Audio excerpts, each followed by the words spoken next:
our next presenter. We'll probably go until about 1:45, so we will have time after Ivy's for a little bit of where you buy food in Melbourne.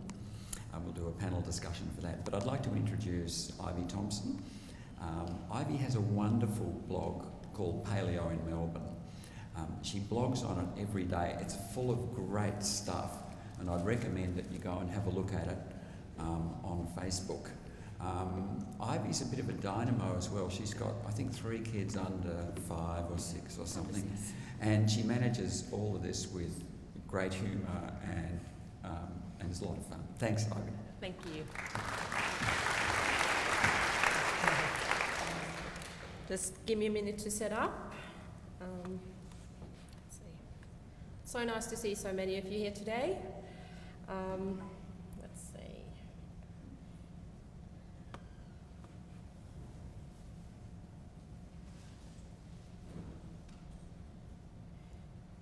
It's taking a while, sorry.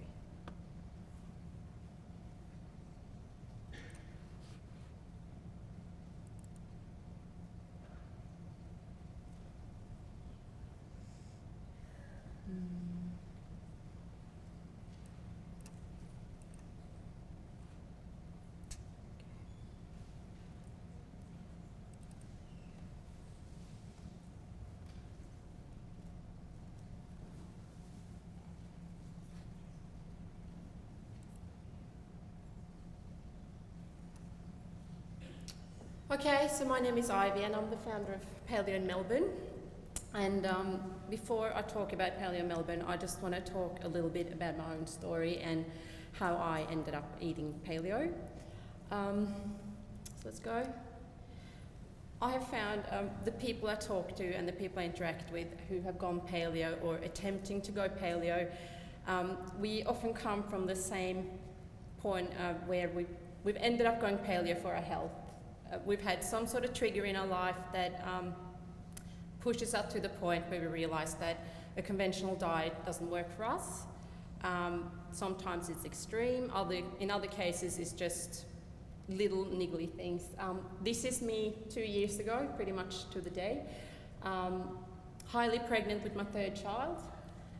I like to say this is the pregnancy that broke me. I had twins prior to this one, but that really took it out of me. But by the time I was onto my 3rd child, I gained a ton of weight. I was sick, and I felt that the only thing that would make me feel better was sugar and carbs. So I'm sure anyone who's been pregnant knows that feeling. However, it wasn't a great choice. The difference this time is that I had the baby and found myself nearly 30 kilos heavier. And unlike the first time with the twins, where I could just breastfeed the weight off, I was gaining weight. So you can imagine, I had a baby, had 30 kilos extra, lost 12 kilos in the first 10 days, then I started gaining them again. And I went, hang on, something is not right. So the first 6 to 7 months after my baby was born, I was very miserable. This is me 18 months ago. I think I checked in at 86 kilos. Which is obese for my height. I had a baby, I had 2 kids that were, under 4 years old. I was exhausted, fatigued. My sleep was getting increasingly worse, and that was not because of the baby, because she was a great sleeper. I just didn't seem to have deep sleep. I was stressed for obvious reasons that I know now. Obviously, I was going through just inflammation. I would easily eat a block of Cadbury chocolate every day, and I mean the family-sized blocks, just to get through. And I would sleep after lunch. I would lie on the couch and just sleep while my kids were playing or watching a movie. It was really, really horrendous. 3 months after the baby was born, I tried a few times. I attempted to go back onto a low-carb diet because I used to do it before I fell pregnant. And for me, that meant 6 small meals a day, nuts, berries, low-fat, but low carb as well. And every time I attempted to start after this pregnancy, I would end up with horrendous stomach pain, burning upper abdominal pain, which is actually the trigger that made me go paleo. I saw my GP, I did all the tests, he couldn't figure out what was wrong, so I ended up seeing a specialist. And he said, he went in and had a look at my gut because they suspected ulcer. He had a look and he said, well, the good news is there's nothing wrong with you. And I went, well, that's actually really frustrating news because it's not normal to eat a meal and then have burning pain for 2 to 3 hours afterwards. And I just can't live like that. And this actually spurred me into action. The baby was by this point 7 months old. I stopped breastfeeding her because I had no energy left in me. I was so flat and over it. But I found paleo. I found marksdailyapple.com, started reading, didn't stop for 2 months. And that was the trigger that saw me changing my life. So I removed a few key items from my diet, which is mainly grains. I haven't had conventional bread in 18 months. I don't miss it. Looking at it makes me actually bloat. So, yeah. Pasteurized dairy, I have to admit, I was very attached to dairy. I have a thing for cheese and cream. It took me 6 months of eating paleo before I decided that maybe I should just try a month without dairy because honestly, I had no issues eating it. You know, you think people who have lactose intolerance just have the runs all day long, and I didn't have that. So surely I was fine. What happened when I cut out dairy was that I had extreme withdrawal symptoms for about 3 days. Headaches, 24/7. I never have headaches. And that actually made me think, you're obviously addicted to, you tend to be addicted to the things you can't tolerate well. Once I got past that stage, I realised a week into cutting out dairy that I had no seasonal allergies and no asthma. And that's a big thing because I've been crippled by pollen allergies for 21 years. So anytime pasteurised dairy sneaks into my diet, I instantly suffer with hay fever. And it sounds like there's no connection there, but there definitely is. So that's why I tell people, you can go primal, which means you allow for some dairy if you feel that you tolerate it, but I think it's worth giving it up for a month just to see what happens. Because for me, it really made a big difference. I enjoy not having to spend a lot of money on Telfast and Rhinocort. To be honest, it's great. I used to eat a lot of beans, as in navy bean, cannellini beans, chickpeas. I've cut them out. Even though they contain protein, they're also very high in carbs. So I try to avoid things that spike my blood sugar. Sugar is out. As a treat, I will have 85% chocolate every now and again. I've used some stevia, but at the moment I'm going a whole month without, just to reset my taste buds, and it's going really well. I also don't go near soy products because I already have an issue with just overproducing estrogens, so the last thing you need is highly processed soy. And another thing about soy products is you'd be hard pressed to find a more processed food on the planet. So keep that in mind. I think fermented soy products are great, but please don't go and buy soy milk and think you're doing it for health. Read into it and do your research, because I've been through I've been a vegetarian for a decade, so I've seen plenty of soy in my life. I'm extremely selective now with what I would put in my mouth. This probably leaves you wondering what I eat from day to day, and I actually eat a lot. Like Christine was saying before, there's 2 to 3 really solid meals a day, and I reckon, I'm absolutely having a blast with cooking and exploring in the kitchen. Up on the screen there we have one of my typical lunch plates: sardines, homemade liver pate, fermented veggies. That's all new to me, by the way. I hate liver. But I can tolerate my homemade liver pate. And fermented veggies is something I introduced very recently with really great results. I'm just going to take you through this visually. I'm a visual person, so I think you would appreciate just seeing what a great paleo diet can look like. It's not boring at all. That big bowl there with the white stuff in it, that's my extremely addictive macadamia nut butter. Recipe on my blog. Try it at your own risk. I wish I never found the recipe in the first place. It's very hard to stop at 1 spoon, but fat's not bad for you, so don't worry. But yeah, it's addictive. I have steak, lots of veggies,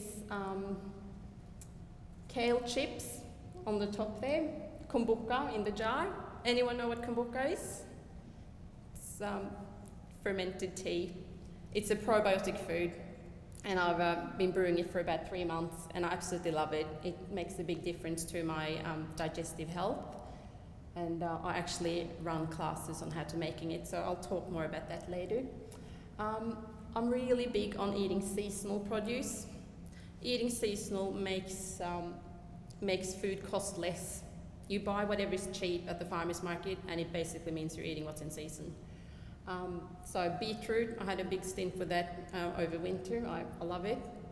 And my main choice for protein is normally fish.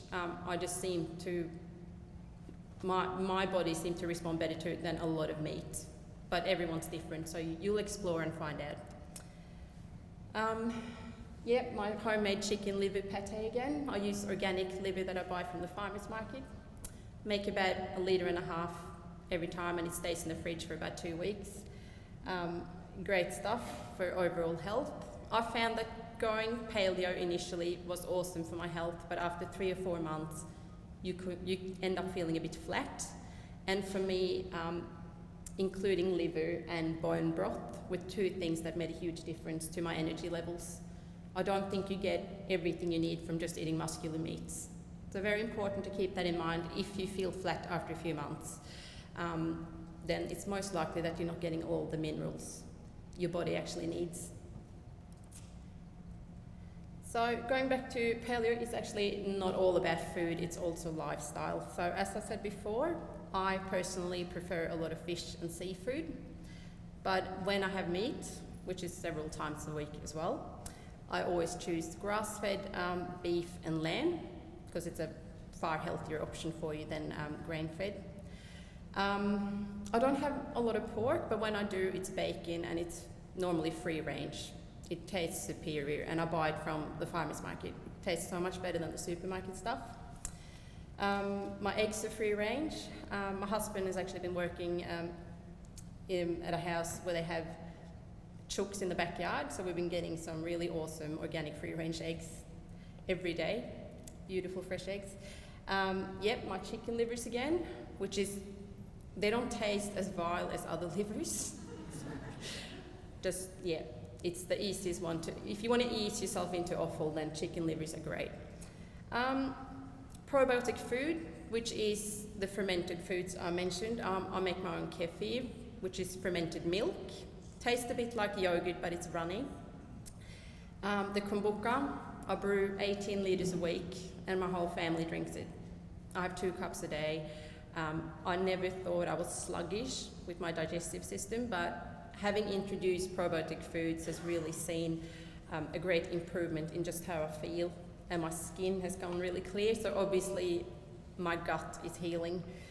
And I think there should be a part of everyone's diet. And I don't know about you guys, but I was born in 1980, and back then, right up until very recently, antibiotics seemed to be the cure for everything. So being an ear infection child, I have gone through, I think I'm close to 30 rounds of antibiotics in my life. In 32 years of living, I've had that much antibiotics. And I'm paying the price now, still am, and still working on healing and recovering and getting over all these allergies that I seemingly have developed in the last 2 years. And that's where the paleo diet is so great, and especially the fermented foods. Seeing I eat seasonal, I actually tend to go very low carb in winter and high carb in summer. Because in winter, I wouldn't eat bananas and berries. I mean, they're not around in winter, they don't grow in winter, so I don't go near it. So my winter diet is slightly different from my summer diet. But I'll discuss these things on my blog if you want more details. And I have lots of healthy fats. I actually just logged all the details of what I was eating for a week, and calculated that 70% of my daily calories come from fat. And I've lost weight, so it does work. I also do a lot of other things for health. I'm really, really big on good sleep. And in order to get good sleep, I don't look at my phone, don't look at the computer, don't look at my iPad, and I don't watch TV after 9 really, 9 p.m. But if I do, I put on my blue blockers. They look like sunglasses, but they block the blue light. Blue light triggers cortisol production in your brain, which means it's the hormone that makes your body think it's daytime. So I don't know if you've sat in front of a computer and done work late into the night and gone to bed and you're tired but wide, you can't sleep. And that's what cortisol does. And that's from the blue light. So I use blue blockers, and I find I actually get sleepy and I go to bed. It's easy. So I stick to that most of the time. And yep, go to bed early, which I sort of have to because I have 3 kids and they wake up really early. Yeah, I never get to sleep in, so I have to. Especially in my first 12 months of eating paleo, I did blood tests probably 3 or 4 times, following up things like vitamin D levels, B12, iron, liver function, full thyroid panel, and also the sex hormones, just to see where I was at. And it's been a really good progress comparing to the first set of bloods I did. I was really low in B12, now I'm back to normal. And obviously my cholesterol has improved lots and lots. I supplement, but I try to supplement with, choosing the right foods, and then just use some of the supplements I feel are hard to get through food, like magnesium. I apply it on my skin as an oil, or have Epsom salt baths, simply because I don't seem to absorb minerals well through my gut. So everyone's different once again, but for me that seemed to work. Magnesium will give you a better sleep as well, so I like to apply it just before I go to bed. Vitamin D3, pretty much everyone in Australia are deficient. My GP the other week said that they just go by the assumption now that everyone lacks D3. You can supplement till you get to a more normal level, and do not fear the sun in summer. So I'll make sure I get a bit of sun on me if we have a nice sunny day. But I used to supplement for a while. And once again, I limit my stressors. I'm really big on recovery time after workouts because I lift heavy weights. So I give myself 7 to 8 days in between each muscle group. And I just notice if I don't have good sleep, I really struggle. So I always try to tune in my sleep. And I just avoid crappy food. And at the moment, or actually pretty much for the last year, I've had no interest in bad food. And that's something that comes with time and practice. Your taste buds will change. I get moving in a few different ways. I prefer daily walks for just what's referred to as slow movement. It's good for you, but for me, I actually feel it's nearly more for my mental health. It just makes me feel happier and more relaxed. So I do that every day. I lift heavy a couple of times a week. Give myself a week recovery between each muscle group. Yoga, once again, it helps with how I perform in the gym as well. I find I can lift heavier with better form if I do a bit of yoga because I get a good stretch. And it's really good for my mind because I tend to stress a lot, so it's good for me. Weekly sprints, I do that before my weightlifting. It's only 4 minutes where I do 20 seconds really fast, 10 seconds where I rest. And I do that 8 times. So it's 4 minutes all up. That is all the cardio I get. And it sees me, that's actually enough. I've gone out and run 8Ks, fun run, and I did the whole thing, and I did it at a pretty good time. So you don't have to pound the pavement 30, 40 minutes every day to have good cardiovascular health. So I found myself, a year down the track, 23 kilos lost, and I felt like, gee, wouldn't it be great if we had a paleo community in Melbourne, because God knows I was looking and I couldn't really find anything online. So I decided I should start something, and I did. I founded Paleo in Melbourne. We started out as a Facebook page, mainly because I think most people are on Facebook, and you seem to sort of have a lot of your happenings and events streamed through Facebook. So I thought it's a great platform, and that's how I initially started. That's only 6 months ago. So we are on Facebook. You can find us there. If you like us, you'll get, I try to post blogs, articles, links, my own little thoughts, my own photos, ideas, inspiration, and just to create that community and that discussion. One thing that's really great at this stage is we're big enough now to have people asking things on the page, and other people will step in and answer if they know. So we help each other. It's sort of like a forum, but on a Facebook page. People share photos of kombucha they've made or fermented food, which makes me really happy that I have, made a difference in their health as well. I also have my blog. Every time I write a blog post, I link it to the Facebook page, so you don't miss out. Some of the stuff I write is, I have try to get a humorous angle on paleo living. Others are more serious, where I discuss my own experience, and I also always write my own thoughts and feelings about whatever I'm doing at any given time regarding health and paleo, and I post recipes. For those of you on Instagram, I'm there as well. If you like food photos, then have a look. That's pretty much all I do. I do more photos of my food than of my kids. But I love the kids, but yeah, the food it looks pretty. So my top tips to succeed at paleo are very similar to what Crystal just discussed. You need to self-educate. That's how I succeeded. I'm not good at diets. I'm in fact very shocking at them, and I'm still surprised that I managed to do this for 18 months, and I know I'm going to do it for life. My kids and my husband eat the same way, because they don't have a choice, because I cook the food. But yeah, like Crystal said, there's a wealth of books out there. I have posted a blog with the books I recommend you read, so that's all on the blog as well. You need to do all that reading, surround you with the blogs, the input, the people, and just, the podcast, like Jimmy Moore's podcast and so on, just to be in that mindset, because then you don't feel like it's such an abnormal thing to do. It really isn't. It's just going back to the roots of how we're meant to eat. Like, I'll tell my mum on the phone how I'm doing this, I'm fermenting food and I'm fermenting milk, and she said, yeah, we used to do that. So I'm really reinventing the wheel. But you think back to how your grandparents ate, and that's pretty similar to what I eat, minus the bread. Don't be scared to try new foods. That's a big part of succeeding. You'll go through stages where all you eat is chicken breast because you don't know any better, and then you move on from that. And every month I think I'm trying something new, and that's what keeps me going as well. I enjoy cooking, but if you hate cooking, if all you want is simple and easy, then by all means, make paleo simple and easy. Whatever works for you to make you stick it out.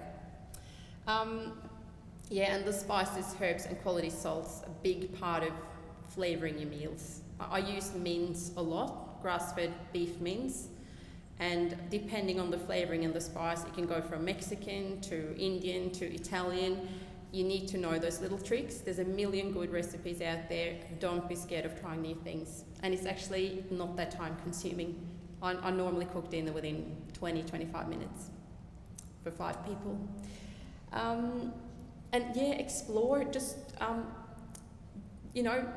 get rid of some of the boundaries. I found I've become a lot braver since eating paleo.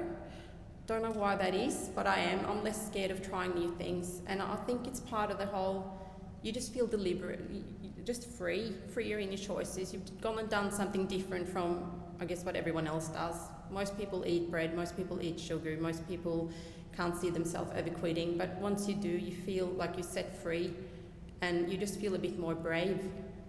So go and try a new activity. Like, I haven't tried CrossFit yet, so I should. I'll take myself up on that, but and also get to know your local paleo scene, which is so great to see all of you here, because I know a lot of you already eat paleo. We have a paleo meetup group in Melbourne, which Joe will discuss later. That's been a big part for me, to meet people that eat like me, and we're food nerds. We can sit and talk about ghee and coconut oil for 2.5 hours, and that's really awesome once in a while. And my goal with Paleo in Melbourne is to be able to offer some of that help and support that I didn't have initially, because I know that not everyone can just go and do something. It's a big thing to do, to change your diet and hopefully do it for life. My aim with Paleo in Melbourne was to help you start your journey.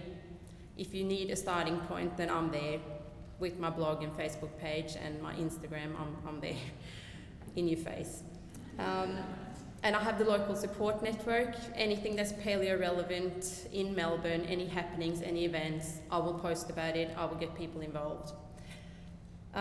Photos, I do lots of them. I link to articles that are relevant from all over the world about the current state of health science and what we're meant to eat. And as most of you probably know, the tide is slowly changing. We're moving away from the low-fat truth and the healthy whole grains. It's very slowly happening, the shift. So it's exciting times. I have my own meetups, so I also put that on my event page. And I've been running one fruit fermentation class. There's a few more coming up in 2013. So I really recommend that for people who've been eating paleo for a while and just want to take it to the next level and become healthier. Once again, it doesn't take a lot of time to ferment food. It sits by itself in the pantry and does its thing for 7 days. So hopefully you find Paleo in Melbourne helpful. We are going to grow and expand to an actual website, hopefully within the next year. But yeah, we're very active on Facebook and on the blog. So thanks for your time.